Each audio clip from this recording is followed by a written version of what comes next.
Here is a dirt bike with a knife on it. Shall we see what's in the pack? A duck egg, a doggy playtime bowl,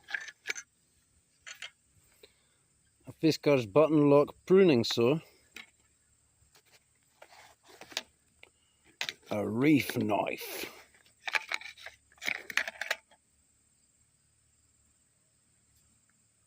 lightly used, a copper flask with some water in it. There's a tool roll down there, some bits and bobs. That's really the interesting stuff. And as for this knife, this is Tim's knife. Kukkeli Bushcraft. Just thought I'd show how it's coming along. I've never wet formed leather before. I didn't really know it was a thing, but then I saw a YouTube video. So I'm figuring it out. Now, one thing that I already have figured out as of some time is how to break in a new motorcycle. About 10 years ago, maybe more, maybe less, longer, shorter, I was living in the northeast of Thailand for a stint there, and I bought myself a Honda CBR 150. First time I ever bought myself a brand new motorbike. So I wanted to know about break-in, and the manual's all in Thai. So thank goodness I didn't read the manual, the owner's recommended break-in, because it turns out that's junk. Now I found a blog. The guy's called Moto Man, and he has a website. It's still there last I checked, and he's been inactive for a long time. But I think maybe the blog is 15, 20 years old. But this guy was a professional mechanic for race bikes. He specialized in the Yamaha R6, and with his bike pitted against the Yamaha factory bike, with the factory team, with a rider who was lighter than his rider, his bike would smash their bike. And he has and offers on his website, on his blog, a few tips and tricks for getting maximum power out of any internal combustion engine, actually, not just a motorcycle. Could be a car, could be a diesel, truck, could be whatever. But very important thing is to get a good break-in.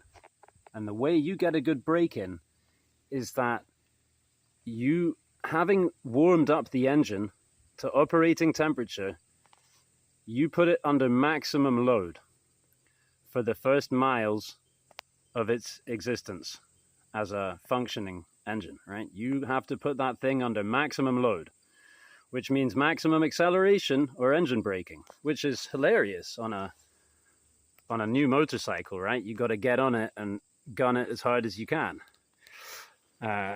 So yeah, much hilarity ensues with that. And another thing is that you got to do a lot of oil changes. And this, of course, also contradicts the factory recommendation, which is after 500 miles or whatever, you do your first oil change. Well, no, I'm gunning the hell out of this, and this, I've probably done 10 miles, 15, wouldn't have say 20, and I'm doing my first oil change.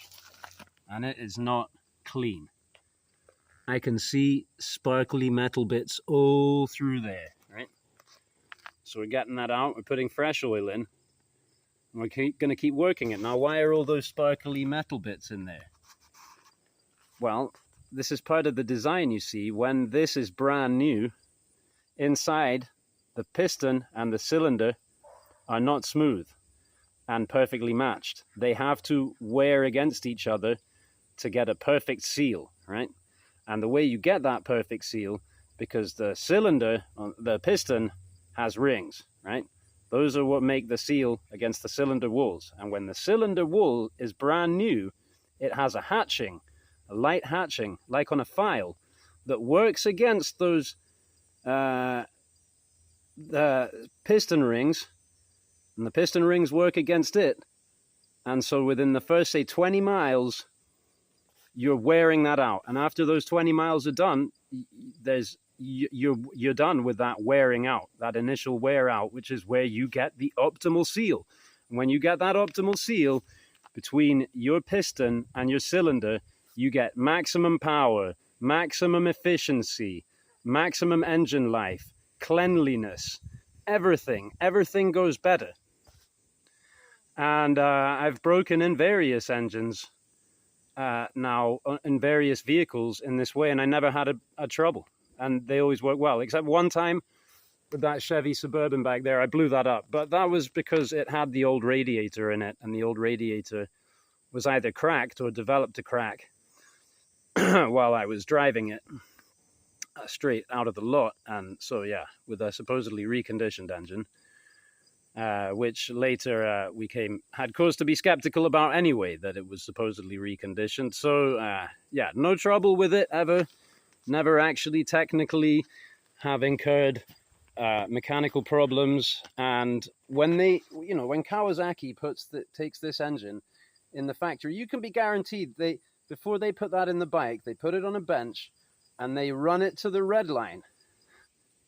But they tell you not to run it to the red line for X amount of time. Why? Well, maybe they don't want you to get on the bike and do the Skolder recommended break-in, wherein you then total the bike and kill yourself because you don't know how to motorcycle, and now you're trying to put the engine under maximum load straight out of the dealership. Another reason could be because, well, if you keep getting more and more power out of a smaller bike, why would you need a bigger bike, right?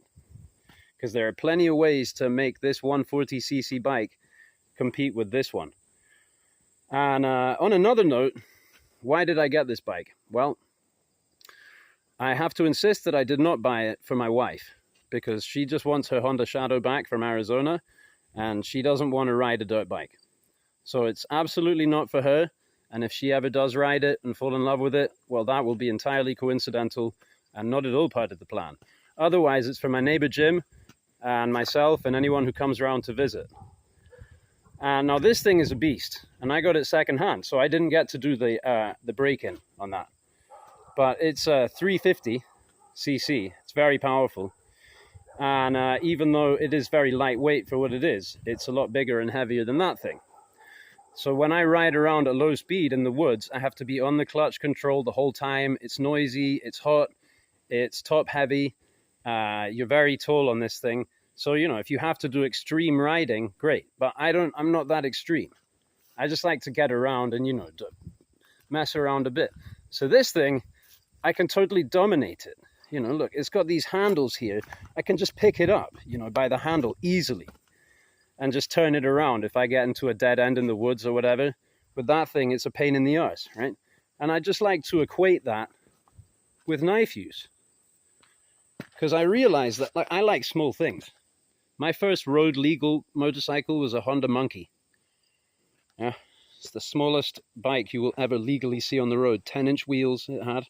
The new ones have 12-inch wheels. So here's a little knife, right? Now, you might think that you're at a disadvantage carrying a small knife like this over a bigger knife. But my experience actually kind of matches that of the motorcycle thing. Or, I like driving around in the Mitsubishi Eclipse better than I like driving around in the Ram 2500, right? I just, economize. So here's a knife. Let's have a look at it. It's a lightweight knife. When I learned the phrase cognitive dissonance, that was from this Motorman blog. Cognitive dissonance. People don't believe. You try telling a dude who's 60 years old, who's broken in 10 Harley Davidsons, according to the factory recommendation, that he's been doing it wrong his whole life. And you try telling like a Magna Cut knife bro that a Stanley Pucco made with some Crovan steel, cheap as chips, could possibly be a good knife, or preferable to the Romper Stomper Bushcraft Super Mega thing. But, whatever. I like it. That's my rant. This oak burl is going to look very nice when it's all polished, as you can see. I'm still working on that.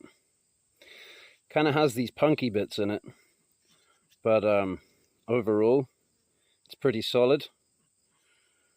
Yeah, a little stacked bolster in there for a little bit of Finland homage. This is G10 and carbon fiber. The G10 is from some different buck knives that I took the scales off, and the carbon fiber is from the mudguard of a motorcycle that I totaled a few years back. Somehow I managed to hold on to the mudguard. So, yeah. Howdy, all you bike knife lovers, freedom lovers. Hope you're having a good Sunday. Thanks for watching.